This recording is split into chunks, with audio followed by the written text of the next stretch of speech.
नमस्कार स्टूडेंट्स, कैसे हैं आप सभी। उम्मीद करती हूँ आप सभी बहुत बढ़िया होंगे, बहुत बेहतर होंगे। सो स्टूडेंट्स, मैं आपकी प्रियंका मैम आप सभी का सावर क्लासेस में बहुत बहुत स्वागत करती हूँ। जैसे कि आपको पता ही है कि हमारी पंजाब मास्टर कैडर हिंदी के अंतर्गत एमसीक्यूज की जो सीरीज थी, सेकंड सीरीज चल रही है और उसके अंतर्गत आज हमारा 42वां लेक्चर रहेगा। और उससे पहले फर्स्ट सीरीज के अंतर्गत भी हम लेक्चर लगा चुके हैं, तो 42वां लेक्चर रहेगा स्टूडेंट्स। आज का जो लेक्चर रहेगा वो बेहतरीन, जो 40 क्वेश्चंस वो लेकर मैं हमेशा आती हूँ आपके सम्मुख। सो स्टूडेंट्स, जिन्होंने अभी तक हमारे फ्री व्हाट्सएप ग्रुप को ज्वाइन नहीं किया है वो फ्री व्हाट्सएप ग्रुप जरूर ज्वाइन करें। इसमें किसी तरह का आपको कुछ भी पे नहीं करना होता है, बिल्कुल फ्री है। अपना नाम लिखिए और मास्टर कैडर का सब्जेक्ट लिखिए 95 693 6600 इस नंबर पर जो है अपना आप मैसेज जो है सेंड कर दें। इससे होगा ये कि आप हमारे फ्री व्हाट्सएप ग्रुप में जुड़ जाएंगे। टाइम टू टाइम आपको पेपर के रिगार्डिंग बहुत सारी इन्फॉर्मेशन तो मिलती ही है। ऐसे बेहतरीन ना जाने कितने ही लेक्चर चलते रहते हैं जो आपके लिए बड़े हेल्पफुल होते हैं, वो भी आपको मिल जाते हैं। सो चलिए स्टूडेंट्स, बिना किसी देरी के साथ हम करते हैं आज के अपने क्वेश्चंस को शुरू। पहला प्रश्न देखिए, तुलसीकृत ज्योतिष ग्रंथ है, यानी कि तुलसीदास का ऐसा कौन सा ग्रंथ है जो कि क्या है, एक ज्योतिष ग्रंथ माना जाता है। क्लियर जी। तो ज्योतिष ग्रंथ किससे माना जाता है? पार्वती मंगल, रामाज्ञा प्रश्नावली, कवितावली, रामलला, नहछु। सो यहां से देखो, अगर हम देखें कि रामाज्ञा प्रश्नावली जो है ये इनका ज्योतिष ग्रंथ माना जाता है। बी ऑप्शन हमारा करेक्ट हो जाएगा। क्लियर जी। चलिए सेकंड क्वेश्चन की तरफ चलते हैं। कवितावली में छंदों की संख्या है, यानी कि कवितावली जो रचना है ये तो हमें याद रखनी ही है कि ये तुलसीदास की है। ठीक, तुलसीदास की रचना है, 1612 में है, ये भी याद रख लीजिएगा। है कब? 1612 में है। ठीक है जी, 1612 में। लेकिन इसमें छंदों की संख्या पूछी गई है कि कितने मिलते हैं। 212, 325, 62 या 279 छंद मिलते हैं।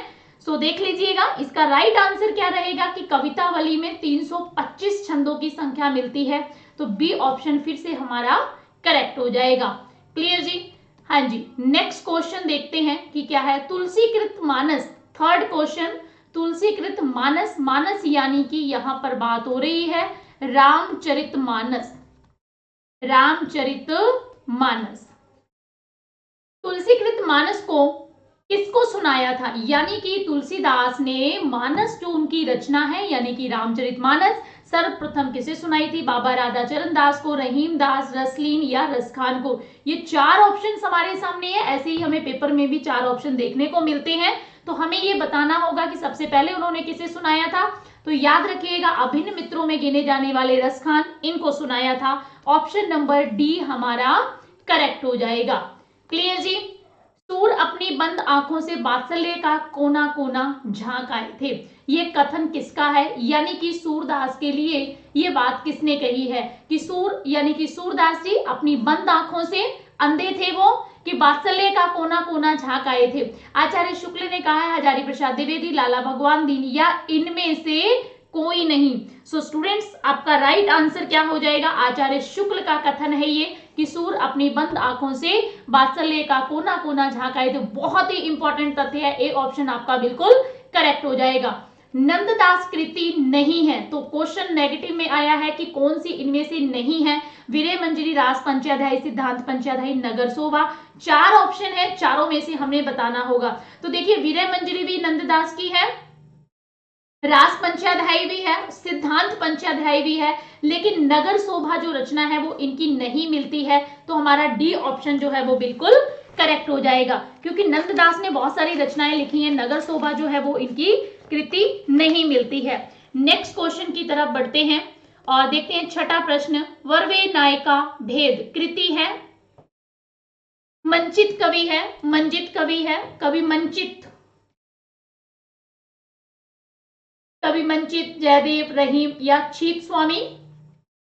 तो बरवे नायिका जो भेद है ये किसकी मिलती है? याद रखना पड़ेगा हमें, रहीम की रचना मिलती है बरवे नायिका भेद। सी आंसर हमारा यहाँ पर राइट हो जाएगा। कवि प्रिया, रामचंद्रिका कृतियां हैं, तो आपने बताना है कि जो दो ये कृतियां दी हुई हैं, कवि प्रिया और रामचंद्रिका, ये किसकी कृतियां हैं, यानी कि ये रचनाएं जो हैं वो किसकी हैं? रसलीन, मतीराम, केशवदास या कोई नहीं। रसलीन, मतीराम, केशवदास या कोई नहीं। सो कवि को प्रिय है अलंकार और रामचंद्रिका, आप सबको पता है केशव दास की रचनाएं मिलती हैं और ये रीतिकालीन कवि हैं। ये भी हमें ध्यान रखना है कि ये है कौन से रीतिकालीन कवि हैं, ठीक, और इनकी ही रचनाएं मिलती हैं, बहुत ही चर्चित हैं कवि प्रिया और रामचंद्रिका। कठिन काव्य का प्रेत किस कवि को कहा जाता है?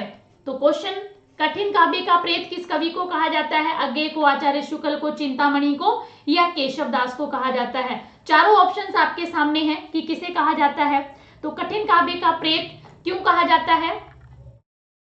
कठिन से कठिन शब्दों का इस्तेमाल किया था इन्होंने अपने काव्य में, इसीलिए केशव दास को कठिन काव्य का प्रेत कहा जाता है। और कठिन गद्य का प्रेत, ठीक, कठिन गद्य का प्रेत किसे कहा जाता है? तो याद रखिएगा, अज्ञेय को कहा जाता है कठिन गद्य का, और कठिन काव्य का प्रेत किसे कहा जाता है? तो केशव दास को कहा जाता है, क्योंकि इन्होंने अपनी रचनाओं में भरपूर मात्रा में, अगर हम देखें, संस्कृत शब्दावली का प्रयोग जो है किया है। बिहारी सतसई में छंदों की संख्या है, कितनी मिलती है? बिहारी सतसई बिहारी की एकमात्र कृति है, बिहारी कृति है, यानी कि बिहारी की कृति है, ये हमें पता है, और उनकी प्रसिद्धि का आधार भी रही है, ठीक। तो देखो क्वेश्चन यहीं से बननी है, प्रसिद्धि का आधार भी है, बिहारी कृति है। तो 713 छंद है, 725, 720 या इनमें से कोई नहीं। कौन से मिलते हैं? तो बहुत ही चर्चित है, 713 छंद मिलते हैं, याद रखिएगा, ए आंसर बिल्कुल करेक्ट हो जाएगा। हाँ जी, रस पीयूष निधि के रचनाकार हैं, रस पीयूष निधि बहुत ही चर्चित रचना मिलती है, भिखारी दास, सोमनाथ, पद्माकर या रसलीन, इनमें से किसकी रचना मिलती है? हाँ जी, तो अगर हम सभी को देखें, अच्छे से नजर मारें, तो हमें बड़े अच्छे से आइडिया हो जाता है कि हाँ, हमें इतनी जो है इसकी रचनाएं जो है मिलती हैं। रस पीयूष निधि के रचनाकार कौन है? भिखारी दास, सोमनाथ, पद्माकर या रसलीन? तो याद रखिएगा, रस पीयूष निधि सोमनाथ की बहुत ही चर्चित रचना है, बी ऑप्शन आपका करेक्ट हो जाएगा। मुगल काल का सबसे बड़ा आदमी किसे कहा जाता है? मुगल काल का सबसे बड़ा आदमी तुलसी को कहा है, यानी कि प्रश्न आ गया है कि इनमें से किसने कहा है? हजारी प्रसाद द्विवेदी, मधुसूदन सरस्वती, बेसेंट सुमित महोदय, अमृतलाल नागर। तो चारों ऑप्शन है, हमने बताना होगा कि मुगल काल का सबसे बड़ा आदमी तुलसीदास को किसने कहा है। तो याद रखिएगा, बहुत ही बड़ा नाम, बेसेंट सुमित महोदय, बेसेंट सुमित महोदय जो है ऑप्शन नंबर सी, इन्होंने तुलसीदास को मुगल काल का सबसे बड़ा आदमी कहकर पुकारा है। मृगावती कृति है, मृगावती जो रचना है ये किसकी है? सो ऑप्शन नंबर आपके सामने है, ए पे देखें तो मुल्ला दाऊद की है, ईश्वर दास है, असाइयत है, या किसकी रचना जो है हमें ये मिलती है? आपने आंसर करना होगा कि ये कृति जो है वो किसकी है। तो मृगावती, मृगावती के रचनाकार कौन है? ऑप्शन नंबर डी, कुतुबुन की रचना मिलती है मृगावती, ठीक, याद रख लीजिएगा, बहुत ही इंपॉर्टेंट रचनाएं हैं ये, सारी की सारी ही इंपॉर्टेंट है। एक सेकंड स्टूडेंट्स, थोड़ा सा हम इसको कर लेते हैं, ठीक। चिश्ती संप्रदाय के प्रवर्तक हैं, चिश्ती संप्रदाय का प्रवर्तक किसे माना जाता है? ख्वाजा मोइनुद्दीन चिश्ती, शिहाबुद्दीन सोहरावर्दी, अब्दुल कादिर को, ख्वाजा बाहुद्दीन नक्शबंद को माना जाता है। सो यहाँ पर राइट आंसर हमारा क्या हो जाएगा? ख्वाजा मोइनुद्दीन चिश्ती को चिश्ती संप्रदाय का प्रवर्तक माना जाता है, ठीक है जी। ख्वाजा मोइनुद्दीन चिश्ती, जिनकी दरगाह अजमेर में बनी हुई है, बहुत ही चर्चित है, बहुत ही प्रसिद्ध है, तो ये हमें ध्यान रखना होगा। चिश्ती संप्रदाय के प्रवर्तक ख्वाजा मोइनुद्दीन चिश्ती को बोला जाता है। जायसी कृति है, अखरावट, कहरनामा, अखरावट, कहरनामा, मसलनामा, रूपमंजरी। जायसी, जायसी की रचना कौन सी मिलती है? अखरावट, कहरनामा, मसलनामा और रूपमंजरी। तो चारों ऑप्शंस आपके सामने हैं, जायसी की रचना जो है वो रूपमंजरी मिलती है, डी ऑप्शन आपका करेक्ट हो जाएगा। जायसी की याद रखिएगा, कृति नहीं आना चाहिए था यहाँ पर स्टूडेंट्स। कहरनामा भी, अखरावट भी जायसी की है, कहरनामा भी है, मसलनामा भी है, पर रूपमंजरी नहीं है, तो ऑप्शन यहां पर बनना था नहीं है पे आंसर, ठीक। प्रश्न बनेगा नहीं है कि कौन सी इनमें से जो रचना है नहीं है, तो ऑप्शन नंबर डी जो कि नहीं है। सुखमणि 52 अखरी कृतियां हैं, किसकी कृतियां हैं? सुखमणि और 52 अखरी कृतियां हैं, गुरु गोविंद सिंह जी, गुरु अर्जुन देव जी, संत धर्मदास या इनमें से कोई नहीं। सुखमणि 52 अखरी कृतियां हैं, किसकी हैं? तो गुरु गोविंद सिंह जी, गुरु अर्जुन देव जी, संत धर्मदास या इनमें से कोई नहीं। तो याद रखिएगा गुरु अर्जुन देव जी की मिलती हैं, ये बहुत ही चर्चित रचनाएं हैं। सुखमणि याद रखिएगा, 52 अखरी याद रखिएगा। वैसे तो दोनों ही हमें याद रखनी बहुत जरूरी है क्योंकि दोनों ही कृतियां जो है बहुत ही चर्चित हैं। असरारे मार्फत कृति है, किसकी कृति हमें मिलती है? संत बाबा लाल, संत अक्षर अनन्य, संत सिंगा या इनमें से कोई नहीं। असरारे मार्फत किसकी कृति मिलती है? संत बाबा लाल की है, संत अक्षर अनन्य की है, संत सिंगा की है या इनमें से किसी की नहीं है। सो स्टूडेंट्स, राइट आंसर हमारा क्या हो जाएगा? संत बाबा लाल हो जाएगा। इनकी हमें कृति मिलती है असरारे मार्फत, बहुत ही चर्चित है। किस काव्य को आम जनता का काव्य माना जाता है? नहीं माना जाता है। हाँ जी, किस काव्य को आम जनता का काव्य नहीं माना जाता है? ठीक, बताइए। आदिकाल, रीतिकाल, भक्तिकाल या इनमें से कोई नहीं। आम जनता का काव्य नहीं माना जाता है, नहीं पर प्रश्न आया है तो राइट आंसर क्या बनेगा? आदिकाल, रीतिकाल, भक्तिकाल या कोई नहीं इनमें से? देख, हाँ जी, आंसर 5 सेकंड है आपके पास। बिल्कुल, रीतिकाल को आम जनता का काव्य नहीं माना जाता है, दरबारी काव्य था, सिर्फ अपने राजाओं को खुश करने के लिए लिखा जा रहा था। विज्ञान गीता कृति है, किसकी कृति है? विज्ञान गीता कृति है भिखारी दास, मतीराम, केशव दास, चिंतामणि। तो इनमें से किसकी कृति मिलती है? हाँ जी, विज्ञान गीता कृति है भिखारी दास, मतीराम, केशव दास, चिंतामणि। तो किसकी रचना जो हमें मिलती है? चलिए, विज्ञान गीता बहुत ही चर्चित है। देखिए, भिखारी दास की नहीं है, ना मतीराम, ना चिंतामणि है, और ये मिलती है केशव दास की। और विज्ञान गीता में हमें क्या मिलता है? 21 प्रभाव मिलते हैं, क्योंकि विज्ञान का प्रभाव जो है वो 21वीं शताब्दी में सबसे पहले ज्यादा रहा है। सुधा निधि कृति मिलती है, 19 पर चलते हैं। सुधा निधि कृति है तोष कवि की, प्रवीण राय, उजियारे कवि या इनमें से कोई नहीं। सो सुधा निधि कृति जो है वो किसकी मिलती है? वो हमने आंसर करना है। सुधा निधि कृति है तोष कवि, प्रवीण राय, उजियारे कवि या कोई नहीं है। सो सुधा निधि जो रचना है ये तोष कवि की रचना मिलती है। ए ऑप्शन आपका करेक्ट हो जाएगा, याद रखिएगा। व्यंग्यार्थ कौमुदी कृति मिलती है।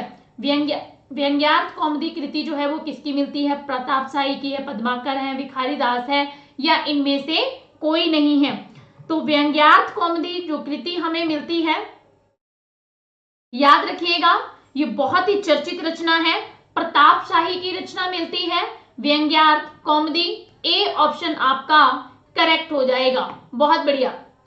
चलिए, रणधीर प्रेम मोहिनी कृति है राधा कृष्ण दास, बालकृष्ण दास, लाला श्रीनिवास दास, अंबिका दत्त व्यास। किसकी रचना हमें मिलती है वो हमने बताना है। ठीक है जी, चलिए, रणधीर प्रेम मोहिनी कृति जो है वो किसकी मिलती है वो आपने देखना है। रणधीर प्रेम मोहिनी कृति मिलती है राधा कृष्ण दास, बालकृष्ण दास और लाला श्री निवास दास, अंबिका दत्त व्यास। तो बहुत ही चर्चित रचना रही है रणधीर प्रेम मोहिनी। तो याद रखिएगा, रणधीर प्रेम मोहिनी बहुत ही चर्चित है। उपन्यास मिलता है, ये उपन्यास है, ये नाटक, रणधीर प्रेम मोहिनी नाटक है। सी ऑप्शन करेक्ट हो जाएगा, लाला श्री निवास दास के द्वारा रचित है, याद रखिएगा। नवरात्रि के पद मन की लहर कृति है। नवरात्रि के पद मन की लहर कृति है अंबिका दत्त व्यास, प्रताप नारायण मिश्र, ठाकुर जगमोहन सिंह या कोई नहीं।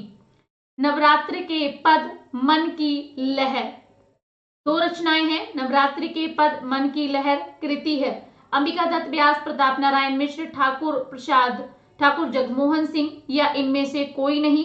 सो नवरात्रि के पद और मन की लहर, तो प्रताप नारायण मिश्र तो इनको याद रखने का है, प्रताप हम लहरी कर सकते हैं, तो प्रताप नारायण मिश्र का रचना जो है हमें मिलती है। तन मन गोसाई जी को अर्पण कृति है, किसके द्वारा लिखी गई ये कृति है? तन मन गोसाई जी को अर्पण, ये एक प्रहसन है राधाचरण गोस्वामी का है, राधा कृष्ण दास, मुंशी सदा सुखलाल या इनमें से कोई नहीं। तन मन गोसाई जी को अर्पण कृति है राधाचरण गोस्वामी, राधा कृष्ण दास, मुंशी सदा सुखलाल या इनमें से कोई नहीं। सो राइट आंसर क्या मिलेगा हमें? राधाचरण गोस्वामी के द्वारा लिखा गया है, तन मन गोसाई जी को अर्पण, बहुत ही चर्चित है। ए ऑप्शन हमारा करेक्ट रहेगा। क्लियर जी। नवभक्तमाल के रचनाकार हैं, नवभक्तमाल के रचनाकार हैं भारतेंदु, राधाकृष्ण दास, राधाचरण गोस्वामी या इनमें से कोई नहीं। नवभक्तमाल के रचनाकार कौन है? भारतेंदु, राधाकृष्ण दास, राधाचरण गोस्वामी या कोई नहीं। सो राइट ऑप्शन हमें देखना होगा कि क्या रहेगा इसका। नवभक्तमाल के रचनाकार इनमें से कौन है? तो राइट ऑप्शन हमारा यहाँ पे बनेगा नवभक्तमाल। एक तो देखो मिलती है भक्तमाल, ठीक है जी, ये रचना है नाभादास की, याद रखना पड़ेगा। दूसरी हमें मिलती है नवभक्तमाल, ठीक। सो नवभक्तमाल राधाचरण गोस्वामी की रचना है, इसे याद रखेंगे। तो स्टूडेंट्स, अभी तक अगर आपने हमारे पेड ग्रुप को ज्वाइन नहीं किया है तो पेड ग्रुप को आप सभी ज्वाइन कर सकते हैं। उसके लिए पेड ग्रुप के रिगार्डिंग चाहे आप math, science, Punjabi, social studies, Hindi और इंग्लिश, देखिए हिंदी का तो चल ही रहा है, ये बाकी सब्जेक्ट्स के भी पेड ग्रुप्स जो है वो चल रहे हैं। चलिए, अब तो इसका तो चलो पेपर आ गया है, लेकिन आगे आने वाले समय में भी जो पेपर आने हैं तो उसके लिए भी तैयारियां जो है वो चल रही हैं। और अगर आप बीच में से जैसे कि पीडीएफ्स वगैरह या लेक्चर लेना चाहते हैं तो आप हमें संपर्क कर सकते हैं। 95633600। न्यू पेड ग्रुप जो है वो स्टूडेंट्स चल रहा है, लेकिन अब पेपर ही 28 को है। अगर आपको अर्जेंट लेक्चर्स वगैरह देखना चाहते हैं तो भी आप हमें कांटेक्ट कर सकते हैं। चलिए आगे बढ़ते हैं। मुतंख बारिक के रचनाकार हैं, किसके द्वारा लिखा गया? मुतंख बारिक, कार्तिक प्रसाद खत्री, लल्लूलाल सदल मिश्र, मुंशी सदा सुखलाल।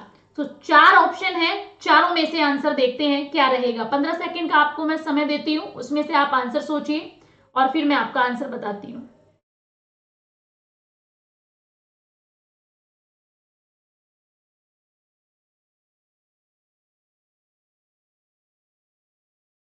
हाँ जी,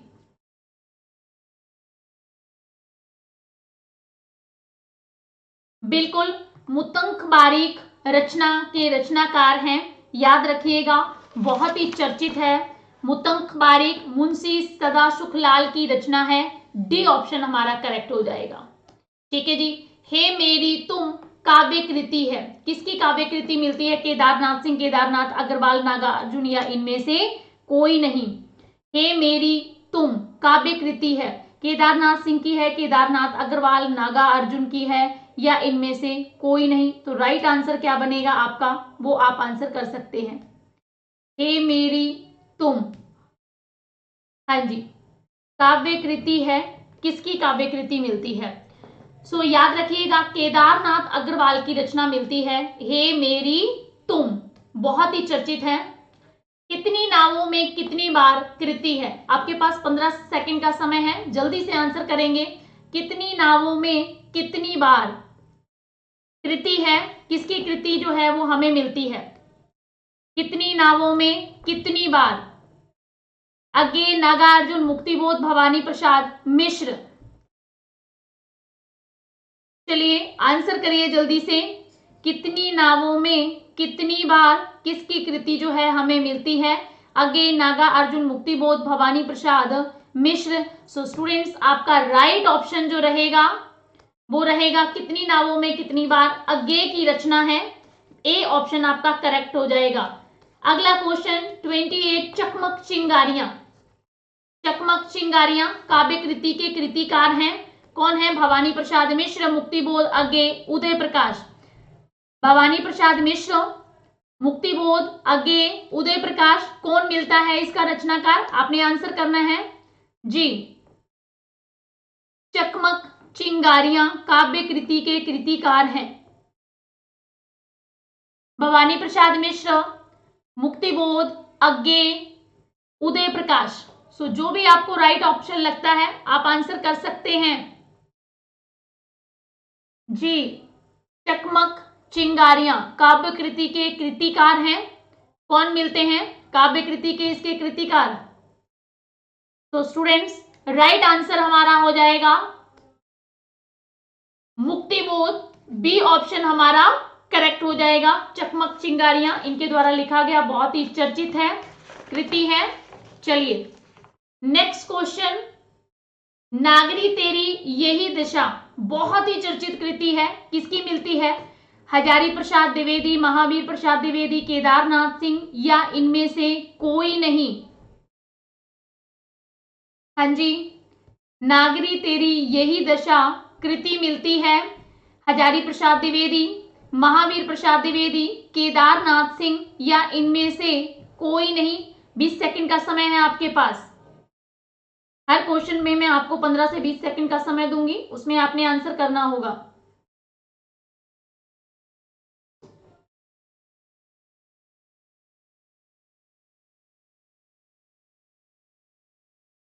चलिए देखते हैं कि राइट आंसर क्या रहता है। नागरी तेरी यही दशा बहुत ही चर्चित रही है, अगर याद है तो महावीर प्रसाद द्विवेदी की ये कृति मिलती है। ठीक, इस युग को जागरण सुधार काल के नाम से जाना जाता है। इसके चारों ऑप्शंस में कंप्लीट करती हूं। मैं यहाँ पर नाम लिख देती हूँ, गलती से दूसरे नाम लिखे गए थे, बालकृष्ण भट्ट और बद्री नारायण चौधरी प्रेमघन। आपने युग का बताना है तो मैं आंसर लिख देती हूँ। चलिए देखिए, भारतेंदु युग, द्विवेदी युग, छायावाद युग को बोला जाता है या प्रगतिवाद को बोला जाता है? प्रगतिवाद युग। सो बताइए किस युग को जागरण सुधार काल के नाम से जाना जाता है? हाँ जी, चारों ऑप्शंस अब आपके सामने खुल चुके हैं। आंसर करेंगे आप सभी कि किस युग को जागरण सुधार काल के नाम से जाना जाता है? छायावाद युग, प्रगतिवाद, भारतेंदु, द्विवेदी युग। तो राइट ऑप्शन स्टूडेंट्स हमारा क्या रहेगा इसमें? आपके पास 10 से 12 सेकंड का समय दे रही हूं मैं कि जागरण सुधार काल किसे कहा जाता है, कौन सा इनमें से युग है जिसे जागरण सुधार काल के नाम से भी जाना जाता है? तो ऑप्शन नंबर डी आपका करेक्ट रहेगा। याद रखिएगा, जागरण सुधार काल के नाम से जिसे जाना जाता है, ठीक है जी, वो है आपका द्विवेदी युग। कुछ आप बीती कुछ जग बीती कृति है, किसकी कृति मिलती है? कुछ आप बीती कुछ जग बीती कृति मिलती है। 31 का आंसर करेंगे। कृति है, क्या है ये? निबंध है, नाटक है, कहानी है, उपन्यास है? तो चारों ऑप्शंस आपके सामने खुले हुए हैं। ये क्या मिलता है? कुछ आप बीती कुछ जग बीती।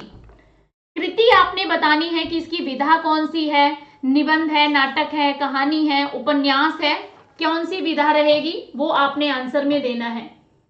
चलिए 10 से 15 सेकंड के बीच का समय रहेगा, आंसर करिए।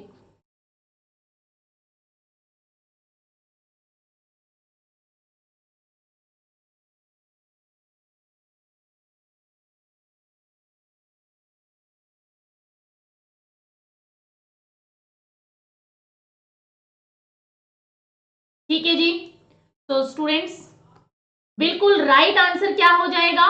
कुछ आप बीती कुछ जग बीती निबंध मिलता है जो कि बहुत ही चर्चित है। ठीक है जी, नेक्स्ट क्वेश्चन पे चलते हैं। संसद से सड़क तक कृति है, किसकी कृति मिलती है? संसद से सड़क तक, धर्मवीर भारती, हरिवंश राय बच्चन, धूमिल या कोई नहीं? कोई नहीं का मतलब है यहाँ पर इनमें से जो चार ऑप्शन दिए गए हैं इन चारों में से कोई नहीं। चलिए, संसद से सड़क तक कृति मिलती है, किसकी मिलती है? बिल्कुल राइट ऑप्शन क्या हो जाएगा? धूमिल की मिलती है। संसद से सड़क तक यानी कि सी ऑप्शन आपका करेक्ट हो जाएगा। अवॉइड बाय इंग्लिश का शब्द है, अवॉइड बाय ABIDE और बी बाय का हिंदी समकक्ष शब्द होगा उपरोक्त पालन करना, तदनुसार या कोई नहीं। अवॉइड बाय क्या रहेगा इसका हिंदी समकक्ष शब्द? उपरोक्त पालन करना, उपरोक्त रहेगा, पालन करना रहेगा, तदनुसार रहेगा या कोई नहीं। सो आपको जो राइट आंसर लगता है आंसर कर सकते हैं कि इसका क्या आंसर रहेगा। अवॉइड बाय का हिंदी समकक्ष शब्द है, क्या रहेगा शब्द? उपरोक्त पालना करना, तदनुसार या कोई नहीं। तो स्टूडेंट्स राइट आंसर हमारा इसमें हो जाएगा क्या? इसको बोला जाता है पालन करना, उसके लिए अवॉइड वाय का आंसर करेक्ट बनेगा। फ्रॉम का हिंदी समकक्ष शब्द है फ्रॉम, FROM। फ्रॉम का हिंदी समकक्ष शब्द क्या होगा? निशुल्क, फिलहाल, प्रेषक या कोई नहीं। तो चारों ऑप्शंस को देखिए, आपके पास 20 सेकंड का समय है। फ्रॉम का हिंदी समकक्ष शब्द है, क्या रहेगा?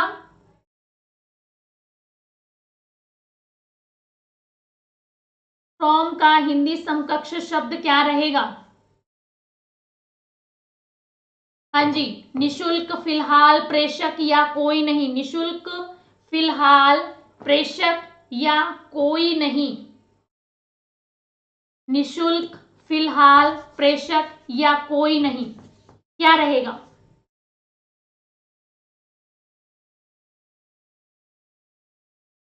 हाँ जी, तो बहुत बढ़िया।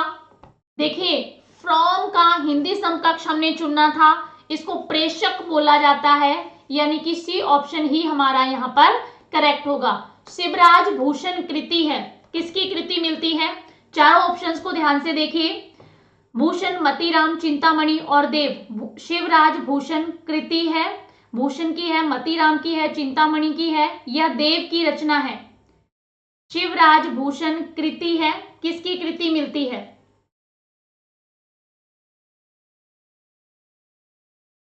हाँ जी, भूषण कृति मिलती है। शिवराज भूषण किसके द्वारा लिखी गई रचना है? तो याद रखिएगा 35 का आंसर हमारा क्या रहेगा? ए आंसर रहेगा। भूषण की ही रचना मिलती है, शिवराज भूषण। नेक्स्ट क्वेश्चन की तरफ चलते हैं। देव कवि की रचना है, इनमें से कौन सी रचना देव कवि की है? अष्टायाम है, रामचंद्रिका है, प्रेम तरंग है या काव्य विवेक है? तो चारों ऑप्शंस दी हुई हैं, चारों में रचनाएं दी हुई हैं, 4 रचनाएं, इनमें से हमें बताना है कि इनमें से देव कवि की कौन सी रचना है। सो हाँ जी स्टूडेंट्स, जल्दी से अपने आंसर्स को जो है आप लोग नोट कर सकते हैं और उसके बाद में मैथ्स जोड़ करिएगा कितने सही हुए हैं। तो देव कवि की रचना है, डी ऑप्शन जो है वो यहां पर करेक्ट लग रहा है। देखिए, अष्टायाम, प्रेमचंद्रिका, प्रेम तरंग, काव्य विवेक, ये तो काव्य विवेक एक मिल रहा है क्योंकि ये देव कवि की ही है। ठीक, देव कवि की रचना, डी ऑप्शन आपका करेक्ट हो जाएगा। नेक्स्ट है आनंद रघुनंदन नाटक कृति है। हाँ जी, आनंद रघुनंदन नाटक है, विश्वनाथ सिंह, शिवदयाल, नवल सिंह, बच्चन सिंह, इनमें से किसकी कृति मिलती है? आनंद रघुनंदन नाटक की कृति क्या है? 20 सेकंड है आपके पास समय, जल्दी से आंसर करिए। हाँ जी, आनंद रघुनंदन नाटक की कृति है।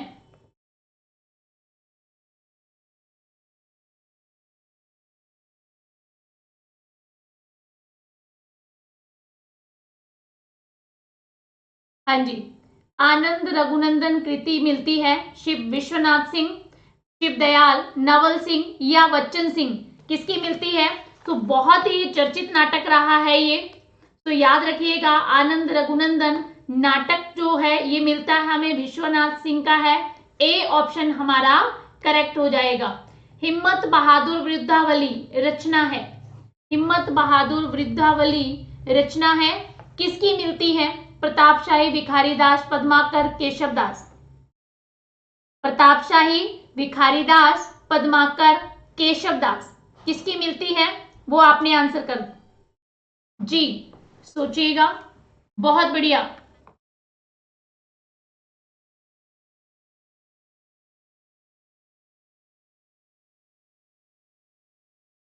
हाँ जी, हिम्मत बहादुर वृद्धावली रचना जो है प्रतापशाही की है, भिखारी दास है, पद्माकर है या केशव दास है। सो स्टूडेंट्स यहाँ पर जो हमारा आंसर राइट होना चाहिए हिम्मत बहादुर वृद्धावली। देखिए प्रतापशाही की तो है नहीं ये रचना, ठीक ना भिखारी दास की है। हमें ये भी पता है केशव दास में तो ऐसी कोई रचना ही नहीं है, हमें ये रचना मिलती है पद्माकर की। सो हमारा सी ऑप्शन ही यहाँ पर राइट बनेगा। 39 यमराज का द्वार देख आना मुहावरे का आशय है, क्या आशय होता है? यमराज का द्वार देख आना मुहावरे का आशय है खतरे में पड़ना, बेकार बैठे रहना, मरकर जीवित होना, बहुत समय बाद होना। सो राइट ऑप्शन इसका क्या हो जाएगा? यमराज का द्वार देख आना मुहावरे का आशय है खतरे में पड़ना, बेकार बैठे रहना, मरकर जीवित हो जाना, बहुत समय बाद होना।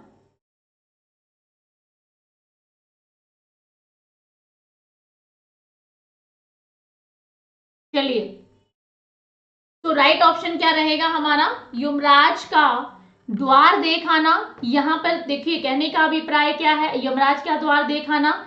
सो राइट आंसर हमारा हो जाएगा मरकर जीवित होना, मौत के मुंह से एक तरह से वापस आना। सो सी ऑप्शन हमारा करेक्ट हो जाएगा। 40 दो नावों में सवार होने का आशय है, दो नावों में सवार होने का आशय है अत्यधिक चकित रह जाना, पूर्ण न्याय करना, दुविधापूर्ण स्थिति में होना या कोई नहीं। क्या बनेगा इसका राइट आंसर? 20 सेकंड है आपके पास सुनने इस आंसर को देखने के लिए। चलिए दो नावों में सवार होने का आशय है अत्यधिक चकित रह जाना, पूर्ण न्याय करना, दुविधापूर्ण स्थिति में होना या कोई नहीं।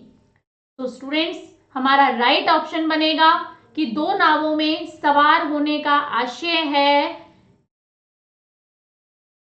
चलिए राइट ऑप्शन दुविधापूर्ण स्थिति में होना, दो नावों में सवार होना यानी कि दुविधापूर्ण स्थिति में होना। So students more information regarding coaching other subject आप हमें कांटेक्ट कर सकते हैं 95639666888832 सो स्टूडेंट्स आज हमारा 42 जो लेक्चर था एमसीक्यू का, आज हमारा लास्ट लेक्चर रहेगा ये, ठीक है जी। इसके बाद आपको जो दो पेपर अभी तक हो चुके हैं मास्टर कैडर हिंदी के, ठीक है जी, वो पेपर आपको सॉल्व करवा दिए जाएंगे, बहुत जल्द आपको उसका सलूशन मिल जाएगा, ठीक है जी। सो ऐसे ही जुड़े रहिए सावल क्लासेस के साथ। For more information regarding coaching other subject आप हमें कांटेक्ट कर सकते हैं। कांटेक्ट नंबर आपके सामने है 95636600 और 9988832392। ये आपके आदरणीय प्रिय दीपक सर और साहिल सर के नंबर है, इन नंबर्स पर कांटेक्ट करिए और सारी इन्फॉर्मेशन जो है वो आप प्राप्त कर सकते हैं। इसके बाद आपकी एमसीक्यूज नहीं और जो आपके पुराने पहले जो पेपर हो चुके हैं वो जरूर मैं आपको सॉल्व कराऊंगी, कल या परसों में आपके पास पहुंच जाएंगे। सो आप उनको देखिएगा। So students okay ji, wish you very all the best. आप सभी अपना स्टडी जो है वो बढ़िया करें, सेव करें और अच्छे से पढ़ाई करें। भगवान परमात्मा आपको तसल्ली दें, परमात्मा आप सभी को सक्सेस दे, सफल बनाए। इसी मंगल आशा के साथ आप सबसे मैं विदा लेती हूँ। Okay students, thank you so much. आप अपना प्यार स्नेह ऐसे ही बनाए रखिएगा। अंत में मैं इतना ही कहना चाहूंगी कि जिंदगी में जो कुछ भी करें इस हद तक करें जो अगर आपको वापस मिले या आपके परिवार को या आपको वापस मिले, आप उस चीज को ले सकें, ठीक है जी। कहते हैं ना जुबान से वही देना चाहिए जो आप वापस ले सकते हैं। सो चलिए स्टूडेंट्स, उम्मीद करती हूँ आप सबको बहुत अच्छा लगा होगा आज के लेक्चर में और बढ़िया आपके एमसीक्यूज की तैयारी भी बहुत अच्छी हुई होगी। तो okay ji, thank you so much, धन्यवाद।